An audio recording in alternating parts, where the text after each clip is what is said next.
ਬੋੜੇ ਬੋੜੇ ਦਰ ਸਨ, ਨਿੱਕੇ ਨਿੱਕੇ ਘਰ ਸਨ। ਨਾ ਟੈਲੀਫੋਨ ਸੀ, ਕਿਤਨਾ ਸਕੂਨ ਸੀ। ਬਿਜਲੀ ਨਾ ਗੈਸ ਸੀ, ਨਾ ਹੀ ਕੋਲ ਕੈਸ਼ ਸੀ। ਘਰ ਘਰ ਦਾਣੇ ਸਨ, ਕੰਬਲੇ ਵੀ ਸਿਆਣੇ ਸਨ। ਚੋਰੀ ਨਾ ਚਕਾਰੀ ਸੀ, ਖੁੱਲ੍ਹੇਆਮ ਯਾਰੀ ਸੀ। ਖੁੱਲ੍ਹੀ ਕਪਾਸ ਸੀ, ਪੂਰਾ ਲਿਬਾਸ ਸੀ। ਮੀਆਂ ਨਾ ਜ਼ਰਦਾਰੀ ਸੀ, ਨਾ ਹੀ ਕੋਈ ਬਿਮਾਰੀ ਸੀ। ਲੋਕ ਦਿਲ ਵਾਲੇ ਸਨ, ਨੂਰ ਦੇ ਉਜਾਲੇ ਸਨ। ਸੁਬਹ ਉੱਠ ਜਾਂਦੇ ਸਨ, ਕੰਮ ਮੁੱਕ ਜਾਂਦੇ ਸਨ। ਸੁਰ ਸੰਗੀਤ ਸਨ, ਪਿਆਰ ਵਾਲੇ ਗੀਤ ਸਨ। ਟੱਪੇ ਤੇ ਮਾਈਏ ਸਨ, ਢੋਲ ਸਿਪਾਹੀਏ ਸਨ। ਖੂਹਾਂ ਦਾ ਪਾਣੀ ਸੀ, ਪਿਆਰ ਦੀ ਕਹਾਣੀ ਸੀ। ਅਦਬ ਇਹਤਰਾਮ ਸੀ, ਮਿੱਠੜੀ ਜ਼ਬਾਨ ਸੀ।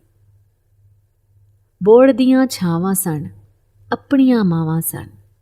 ਖਰੇ ਸੁੱਚੇ ਪਿਆਰ ਸਨ, ਯਾਰ ਵੀ ਦਿਲਦਾਰ ਸਨ। ਪਿੰਡ ਦੀਆਂ ਰਾਤਾਂ ਸਨ, ਜੰਜਾਂ ਤੇ ਬਰਾਤਾਂ ਸਨ। ਪਿੰਡ ਪਿੰਡ ਤਮਾਸ਼ੇ ਸਨ, ਬੁੱਲਿਆਂ ਤੇ ਹਾਸੇ ਸਨ। ਖਤਰਾ ਨਾ ਖੌਫ ਸੀ, ਨਾ ਕਲਾਸ਼ਨਕੋਫ ਸੀ। ਚੰਨ ਨਾਲ ਤਾਰੇ ਸਨ, ਰਾਵੀ ਦੇ ਕਿਨਾਰੇ ਸਨ।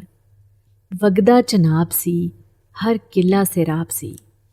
ਹਰ ਪਾਸੇ ਹਰਿਆਲੀ ਸੀ, ਕਿਸਾਨ ਦੀ ਖੁਸ਼ਹਾਲੀ ਸੀ। ਘਰ ਦਾ ਘਿਓ ਸੀ, ਕੋਲੇਸਟ੍ਰੋਲ ਵੀ ਲੋ ਸੀ। ਬੰਦੇ ਸਿਹਤਮੰਦ ਸਨ, ਨਾ ਕਿ ਦੌਲਤਮੰਦ ਸਨ। ਹਰ ਕੋਈ ਨੇਕ ਨਾਮ ਸੀ, ਸ਼ਰਮੋ ਹਯਾ ਆਮ ਸੀ। ਥਾਂ ਥਾਂ ਮੇਲੇ ਸਨ, ਆਣ ਜਾਣ ਲਈ ਠੇਲੇ ਸਨ।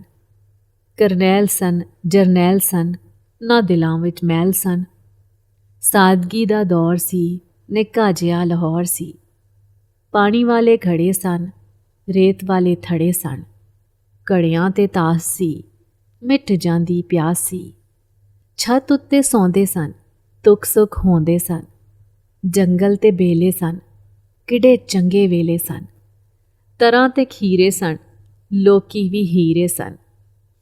ਕਣਕ ਤੇ ਕਮਾਦ ਸੀ, ਖਾਣ ਦਾ ਸਵਾਦ ਸੀ। ਹੀਰ ਸੀ, ਰਾਂਝਾ ਸੀ, ਨਾ ਚਰਸ ਸੀ ਨਾ ਗਾਂਜਾ ਸੀ। ਬੰਬ ਨਾ ਧਮਾਕੇ ਸਨ, ਨਾ ਪੁਲਿਸ ਦੇ ਨਾਕੇ ਸਨ। ਸਸਤੇ ਜਏ ਸ਼ੌਕ ਸਨ, ਬੇਰੀਆਂ ਅਮਲੋਕ ਸਨ। ਗਰੀਬਾਂ ਲਈ ਫਰੂਟ ਸਨ, ਜਾਮਣ ਤੇ ਸ਼ਤੂਤ ਸਨ। ਸ਼ਹਿਰ ਚਕਵਾਲ ਸੀ, ਜੋਗੀ ਵੀ ਨਿਹਾਲ ਸੀ। ਹਰ ਦਿਲ ਸ਼ਾਦ ਸੀ, ਮੰਜ਼ਿਲੇ ਮੁਰਾਦ ਸੀ। ਪਾਕਿਸਤਾਨ ਜ਼ਿੰਦਾਬਾਦ ਸੀ।